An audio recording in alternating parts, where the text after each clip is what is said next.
Saludos familia Bautista del Sur de Puerto Rico. Estamos en el episodio número 4 de nuestro programa 100 por 35, donde estamos involucrando a los pastores de nuestra convención. Por eso se llama precisamente 100 por 35, ya que estamos llegando a toda la isla para conocer las fortalezas de nuestros pastores y poder dialogar sobre ellas.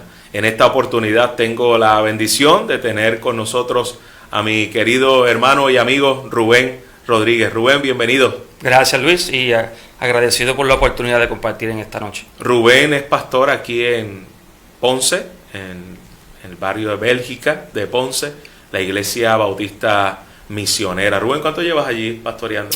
Llegamos allí en julio 2015, así que vamos ahora para 9 años allí. Excelente. Una de las fortalezas de Rubén es la teología sistemática, la profundidad en la escritura, y queremos aprovecharlo para poder conocer sobre lo que es el tema de la preservación del Nuevo Testamento. ¿Por qué creo lo que creo? ¿Por qué la Biblia y no el Corán? ¿Por qué la Biblia y no el libro del Mormón? ¿Por qué yo afirmo que lo que yo creo es la verdad? ¿Y por qué eso que está ahí no fue alguien que lo añadió, alguien que lo quitó? Así que Rubén, háblanos un poquito sobre este tema de la perseverancia, de la preservación de lo que es el Nuevo Testamento. Sí, este tema es importante y específicamente lo que vamos a estar tocando es cómo nosotros sabemos que lo que tenemos en nuestras Biblias, especialmente en el Nuevo Testamento, que es el enfoque de hoy, fue lo que se escribió hace 2000 años atrás. Culturalmente hablando, si nos vamos 50, 60 años atrás, era básicamente aceptado, aun por personas que tal vez no eran regeneradas, pero era aceptado que la Escritura es la palabra de Dios y que lo que dice nuestras Biblias es lo que los apóstoles y sus compañeros escribieron al principio. Sin embargo, culturalmente hablando, ahí se está levantando una generación que se está alejando de esas raíces cristianas y están, si podemos decir, cuestionando cada vez más la Escritura. Entonces, es bueno que la iglesia pueda estar preparada en este tema. Vamos a hablar un poquito de lo que es crítica textual. Vamos a explicar todo eso. Porque los jóvenes muchas veces no conocen de este tema, pero cuando entonces llegan a la universidad, por ejemplo, se pueden encontrar con un profesor que les va a decir tal vez, por ejemplo, la iglesia en siglos pasados cambió los manuscritos, destruyó los manuscritos que no les gustaba, hicieron manuscritos de manera arbitraria que ellos querían y alteraron todo lo que dijeron los apóstoles, y lo que tenemos en el día de hoy no tiene nada que ver con lo que ellos escribieron. Y van a retar sus convicciones. Puede ser un profesor, puede ser un compañero de clase, y es importante que los jóvenes y la iglesia en general estemos... Los pastores, sobre todas las cosas, porque a veces los pastores no sabemos qué responderle a nuestros hijos, a los jóvenes que nos hacen preguntas como esta. Correcto. Y ese tipo de preguntas no surgían tanto antes, pero ahora están surgiendo cada vez más, y como pastores e iglesias tenemos que estar preparados. Había el dicho común, si la Biblia lo dice, yo lo creo, ¿no? Y eso se ha perdido, porque ahora no todo es como si la Biblia lo dice, yo lo creo. Correcto. Sino de, ¿por qué yo debo creer lo que la Biblia dice? Rubén, ¿dónde están esos manuscritos originales del Nuevo Testamento? ¿Dónde se dice que están? Sí, pues esto nos puede incomodar un poco, pero pensamos la epístola que Pablo escribió a los romanos o a los corintios, el Evangelio de Juan. ¿Dónde están esos documentos originales? Y la realidad es que esos documentos no los tenemos. ¿Por qué no los tenemos? Porque el Nuevo Testamento se escribió hace 2000 años atrás, siglo I después de Cristo, y por supuesto que estos documentos se escriben para ser utilizados, se escriben para ser leídos, no se escriben para guardarlos y que no se desgasten, sino que se están leyendo, por supuesto se están copiando, y entonces en ese copiado, en ese proceso de lectura y ese proceso de uso, por supuesto se va desgastando. Podemos pensar en una Biblia que nosotros compramos hace 20 años atrás y está desgastada, ¿verdad? Entonces, y existen ahora mismo esos documentos, esas copias originales. Esas copias no las tenemos. Okay. No tenemos ninguna copia original ni del Antiguo Testamento ni del Nuevo Testamento.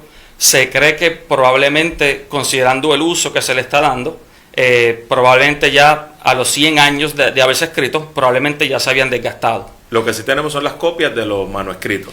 Como nosotros entonces preservamos. No había fotocopiadora, no había tecnología en ese sentido de preservar por fotos.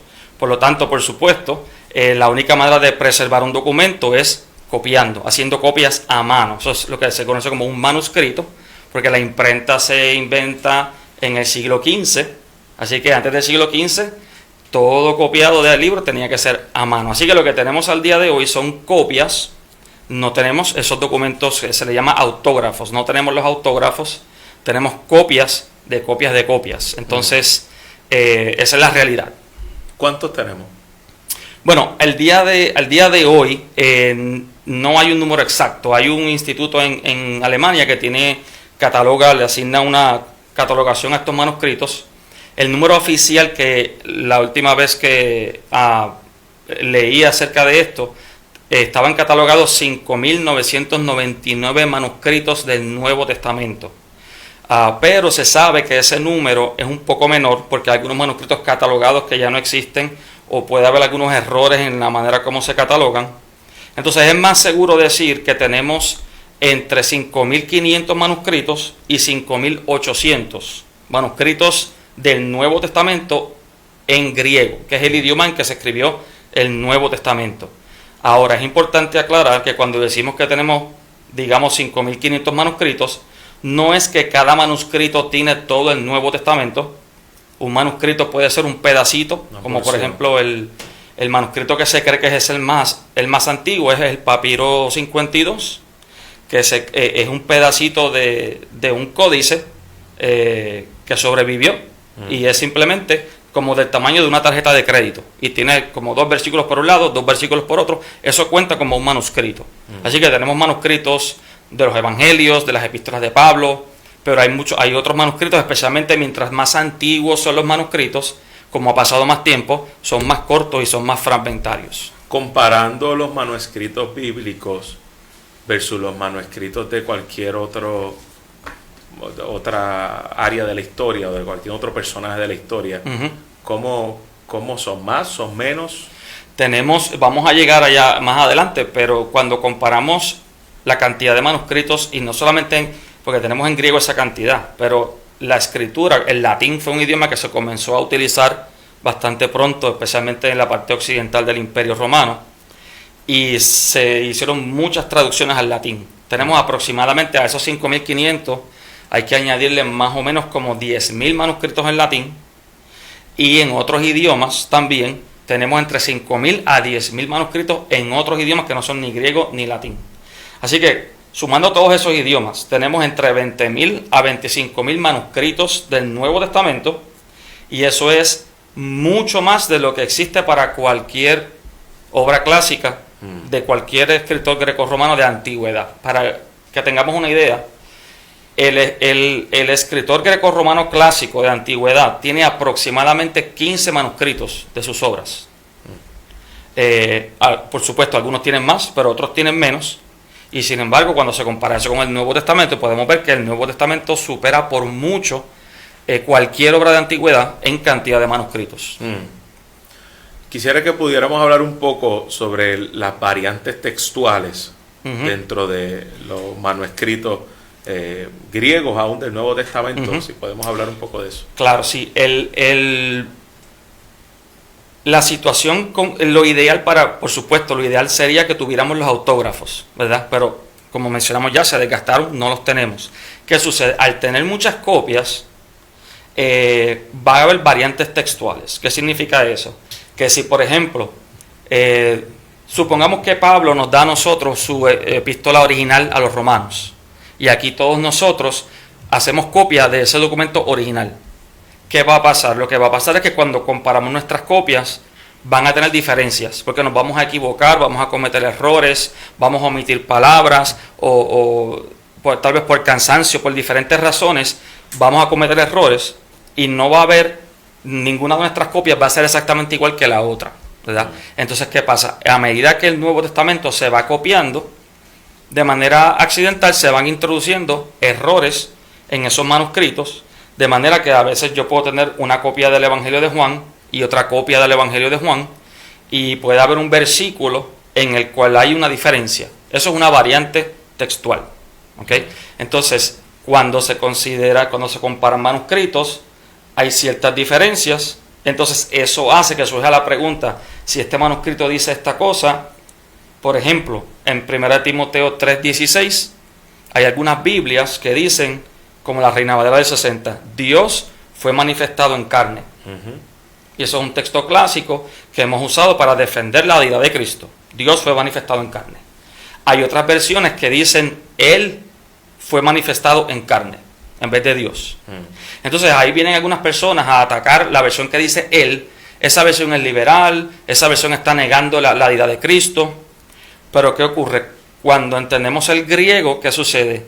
Hay manuscritos que dicen Dios, en griego es Theos, y hay otros manuscritos que tienen lo que se conoce como nómina sacra. Nómina sacra es los nombres sagrados, en ocasiones se abreviaban. Se cogía la primera letra y la última letra y se ponían solamente esas dos letras y una raya encima. Y esa raya encima significa que ese nombre divino está abreviado. Lo hacían con la palabra Theos, Dios, con la palabra Hijo, con la palabra Señor, se abreviaban. Entonces, cuando el que sabe griego nota que la palabra Él, en mayúscula en griego, y la palabra Theos abreviada, se parecen. Entonces, algunos manuscritos dicen Él fue manifestado en carne, otros dicen Dios fue manifestado en carne, porque en griego las dos palabras se parecen, y un escriba puede cometer un error. Y entonces la pregunta es, bueno, ¿qué decía el manuscrito original? ¿Decía Dios o decía Él? Entonces eso es lo que hace la crítica textual. La crítica textual lo que hace es, tenemos aquí unas diferencias y tenemos que evaluar los manuscritos para entonces ver qué manuscritos son mejores que otros y poder determinar, por ejemplo, en ese caso, si decía Él o si decía Dios. Entonces ese es el proceso de la crítica textual. Muy bien. ¿Qué doctrinas pueden verse afectadas por esto? Por un pasaje con una variante significativa y viable. Sí, antes de ir ahí, Luis, me gustaría aclarar porque no todas las variantes son de palabras distintas, como Él o Dios. Por ejemplo, la mayoría de las variantes textuales son insignificantes, que no importan para traducir. Por ejemplo, la palabra Juan en griego es Ioannes, a veces aparece en un versículo con una N, a veces aparece con dos N. Eso cuenta como una variante textual, pero realmente no hace diferencia en el significado del pasaje. Entonces, en ese sentido, la gran mayoría de las variantes textuales son errores de ortografía, una N o dos N. En griego había lo que se conoce como la nu movible, es una N, que si una palabra termina en una vocal y la otra empieza en vocal, se le pone una N a la primera palabra al final. Y a veces algunos manuscritos tienen esa nu movible, otros no la tienen, pero no afecta para nada el significado del pasaje. Entonces, en ese sentido, tenemos, y aquí es donde nos asustamos un poco, en cuántas variantes textuales hay en esos manuscritos griegos. Hay diferentes números porque no hay una sola persona, hay tanto material que no hay una sola persona que haya podido identificar todas las variantes textuales. Así que aquí estamos tratando con estimados. Si tú escuchas charlas de Dan Wallace, que es una autoridad en este tema, hace algunos años atrás él hablaba de 400.000 variantes textuales, 500.000 variantes textuales. Wow. La última charla que yo escuché de él mencionó 1.5 millones Wow. de variantes textuales. Ahora, esto nos puede asustar porque decimos, bueno, si hay 1.5 aproximadamente variantes textuales, eso quiere decir que no hay manera de que nosotros podamos saber lo que se escribió al principio. Pero como comenté al principio, hace un rato, la gran mayoría de esas variantes textuales vienen por errores de ortografía, cosas que no alteran para nada el significado del pasaje. Entonces esas variantes textuales realmente no importan. Así que los expertos en crítica textual catalogan por lo menos Dan Wallace, James White hace lo mismo, y para ver, no fijarnos solamente en la cantidad de variantes textuales, lo que importa es la naturaleza, cómo son esas variantes. Y para hablar de esto tenemos que entender dos términos importantes. Hay variantes que son significativas y variantes que son viables. ¿Qué significan estos dos términos? Significativa es una variante que que cambiaría el significado de un pasaje. ¿Ok? Eso es significativo. Por ejemplo, en 1 de Tesalonicenses 2:7, Pablo dice, fuimos tiernos entre vosotros. Pero hay otro manuscrito que dice, fuimos niños entre vosotros. Pues tierno y niño no es lo mismo. Eso es una variante significativa. Ahora, en este mismo versículo viene un manuscrito tardío y la palabra es eipioi, tierno, nepioi, niño pequeño, y hay un solo manuscrito tardío que dice fuimos hippoi entre vosotros. Hippoi significa caballos. Entonces, fuimos caballos entre vosotros es una variante significativa, porque no es lo mismo ser tierno o ser niño o ser caballo, ¿verdad? Claro.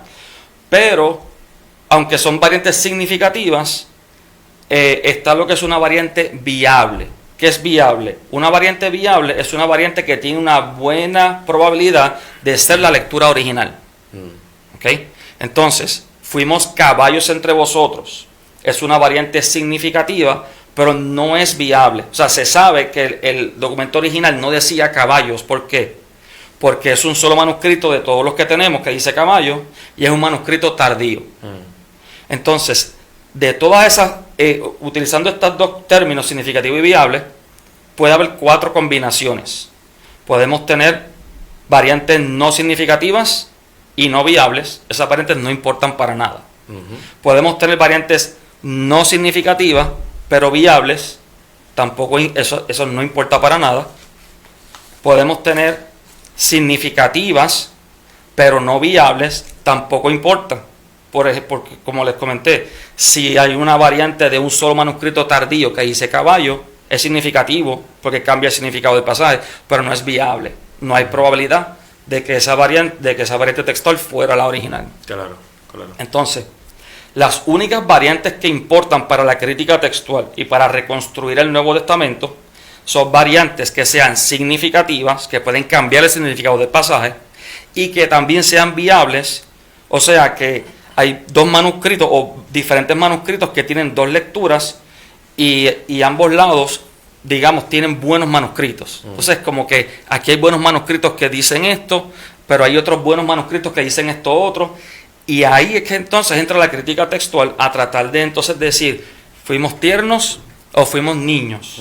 ¿Verdad? Entonces, cuando de ese 1.5 millones de variantes textuales, más del 99% están en las primeras 3 categorías que no importan para nada.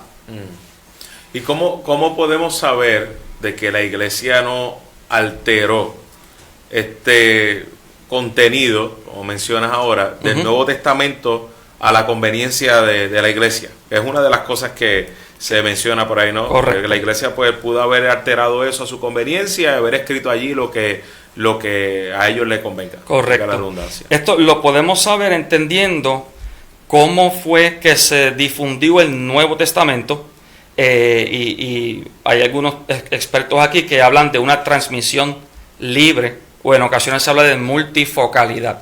Transmisión libre significa que no hay un cuerpo eclesiástico que tiene control de todos los manuscritos.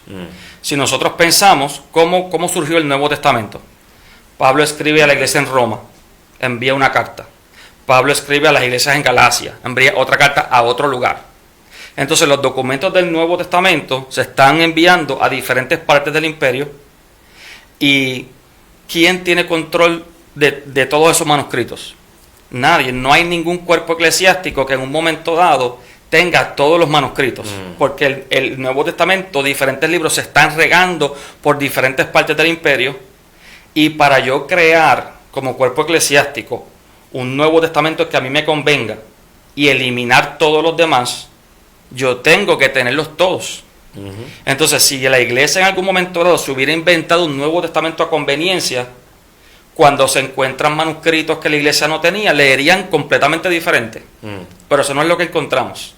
Por la transmisión libre, y aquí James White usa una definición de multifocalidad. Déjame ver si la encuentro por aquí. Donde él dice, si aquí la tengo para que entendamos, él dice: el Nuevo Testamento fue escrito por múltiples autores, desde múltiples localidades, dirigido a múltiples audiencias, durante múltiples marcos de tiempo durante ese primer siglo. Entonces, eso hace imposible que la iglesia tenga control de todos los manuscritos para poder alterar la Biblia al antojo de la iglesia. La pregunta de los 64,000 chavitos. Ujú. ¿Cuál Biblia es la más que se acerca a los manuscritos originales y al texto original? Sí, hay ¿verdad? Esos debates se han dado mucho, que si Reina Valera, que si Correcto. la versión Las Américas, Correcto. que la reina de las versiones. Ujú. Y en inglés pues también se da con la Biblia King James. Correcto. Entonces, básicamente, por ejemplo, en el año 1611, que es donde se hace la King James se basó en el texto, mayormente en el Textus Receptus que hizo Erasmo y que luego tuvo diferentes ediciones. ¿Puedes hablar un poquito sobre ese texto Receptus? El Textus Receptus o el texto recibido se le conoce a una impresión, una edición impresa que hizo Erasmo de Rotterdam a principios del siglo XVI. Hizo su testamento, su traducción, traducción no. Él buscó más o menos, algunos mencionan 6 manuscritos, otros dicen tal vez 12, algún número entre 6 a 12 manuscritos. Eran tardíos, no eran los mejores, pero eso era lo que él tenía a la mano. Y con esos manuscritos él hace su primera edición de impresa del Nuevo Testamento en griego. Entonces, esa edición, Erasmo mismo le hace varias revisiones, y después Teodoro Beza le hace otras, Stephanos le hace otras revisiones, y esa viene a ser, el texto recibido viene a ser la base de la King James. ¿Okay? Entonces, ¿qué sucede? En el siglo XIX, para los finales del siglo XIX, 1800, principios del siglo XX, fue un tiempo donde se comenzaron a encontrar muchos manuscritos. Entonces, Erasmo usó entre 6 a 12 manuscritos para hacer su texto griego. Hoy nosotros tenemos, como dijimos ya, 5.500 manuscritos. Entonces, las Biblias modernas se benefician de estos descubrimientos que hubo al final del siglo XIX y a principios del siglo XX, que son manuscritos que no tenía Erasmo, que no tenía Beza, que no tenía ninguna de estas personas durante el tiempo de la Reforma, y que son manuscritos que van más atrás. El manuscrito más antiguo que tenía Erasmo era del siglo, creo que del siglo XI, un manuscrito tardío. Pero ahora nosotros tenemos papiros, códices que van siglo II, siglo III, siglo IV, bastante más atrás que lo que había en el tiempo de la Reforma. Entonces, las Biblias modernas, como la Biblia de las Américas, la Nueva Biblia de las Américas, la Nueva Versión Internacional, en inglés la ESV, la NASB. Y esa no es del diablo, ¿verdad? No son del diablo, que es lo que a veces se piensa, porque la versión nuevamente... internacional como que demonizamos, no, si no, Claro. si no es la reina, no. Claro. Entonces son versiones que se basan en unos manuscritos que son más antiguos, pero ¿qué pasa? Que a mí, si yo hablaba con un testigo de Jehová, y me gusta mi Reina Valera porque dice Dios fue manifestado en carne, ahí yo tengo un versículo para los testigos de Jehová. Pero entonces con la Biblia de las Américas, tal vez si dice Él fue manifestado en carne, pues, pero ¿qué pasó aquí con la deidad de Cristo? Entonces algunos tienden a decir, como en ese versículo esta versión no dice Dios fue manifestado en carne, pues tienden a decir esa versión, los traductores no creen en la deidad de Cristo.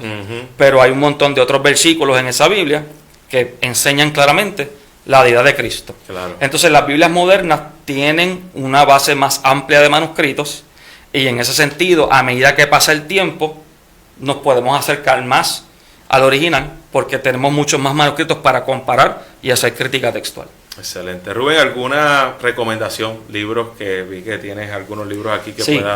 que quieran profundizar más en este tema, porque esto es un solamente tema extenso, claro. Una pequeña entrada para poder profundizar más. Es una introducción, así que en cuanto al tema de las versiones, por ejemplo, introduce al tema de la crítica textual, pero desde el punto de vista de la controversia con la King James. Está este libro, The King James Only Controversy, por James White. Lo pueden ver aquí. Y hay otro libro en ese mismo contexto, escrito por un autor que tal vez lo conocen, que se llama D.A. Carson, que se llama The King James Version, Debate, a Plea for Realism. Aquí entonces está este libro que él escribió, y yo diría, este es el último que yo, de los que tal vez se puede leer, que están más actualizados, mitos y errores sobre la crítica textual del Nuevo Testamento, pero está en inglés también. Así que una última nota, también es importante entender que el Nuevo Testamento supera por mucho las obras clásicas, como dijimos, no solamente en cantidad de manuscritos, sino en brevedad de tiempo entre los originales y las copias más antiguas. Claro. El Nuevo Testamento se escribe en el siglo I, ya desde el siglo II en adelante comenzamos a tener manuscritos. Uh-huh. En el caso de las obras antiguas, generalmente hay que pasar 700, 800, 900 años entre el escrito clásico original y las copias más antiguas que se pueden leer. Así que hay una brecha bien grande en los escritores clásicos grecorromanos, mientras que en el Nuevo Testamento esa brecha de tiempo es mucho más pequeña. Así que cuando comparamos el Nuevo Testamento con cualquier obra de antigüedad, la Biblia, el Nuevo Testamento supera por mucho en cantidad de manuscritos y en brevedad de tiempo entre los autógrafos y los manuscritos más antiguos que tenemos existentes. Me da risa escuchar a veces personas argumentar y decir, mira, yo no creo en la Biblia porque esos fueron escritos por hombres, ¿no?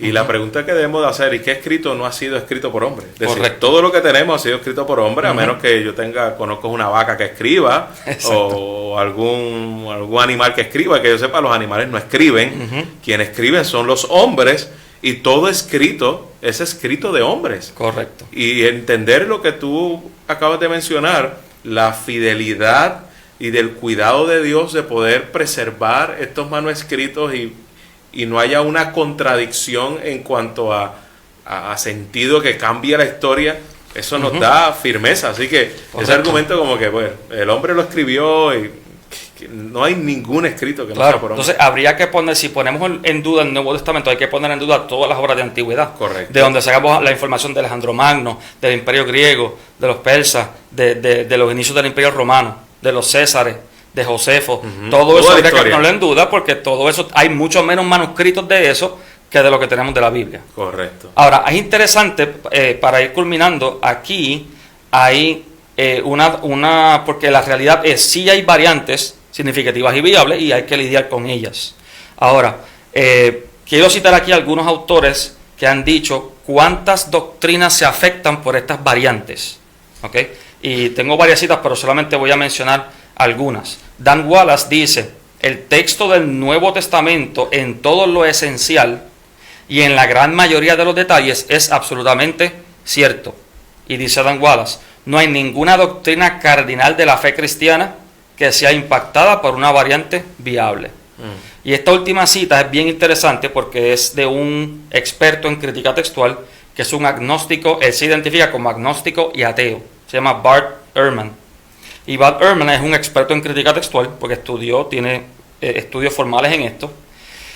Y él escribió un libro bien famoso que se llama Misquoting Jesus. Y cuando ese libro salió a la luz, al público en general, muchas personas pensaban que lo que él estaba diciendo era que la Biblia que tenemos hoy para nada se parece a lo que escribieron los apóstoles al principio. Y cuando lo entrevistan, le preguntan acerca de eso, esto fue lo que Bart Ehrman dijo. Esto es un experto ateo agnóstico. Y él dice, creencias cristianas esenciales no son afectadas por variantes textuales en la tradición de manuscritos del Nuevo Testamento. O sea que él mismo está diciendo que es un ateo agnóstico. Claro. Y él mismo está diciendo, tú puedes tener la King James o la Nueva Versión Internacional, cualquiera de esas Biblias, y vas a encontrar las mismas doctrinas, las mismas enseñanzas. Excelente. Las últimas palabras que tú quieras animar a los que quieran continuar estudiando esto. Sí, tienen esas lecturas que tienen ahí disponibles, pero esto es algo que realmente que confirma y nos anima de que Dios ha preservado su palabra.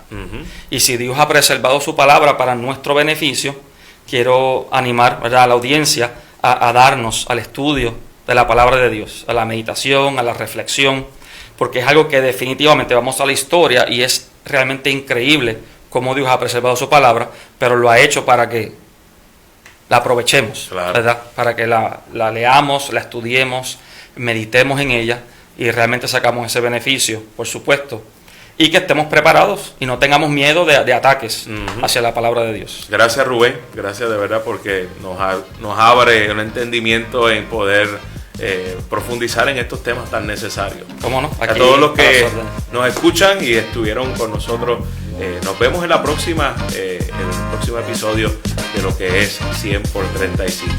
Bendiciones.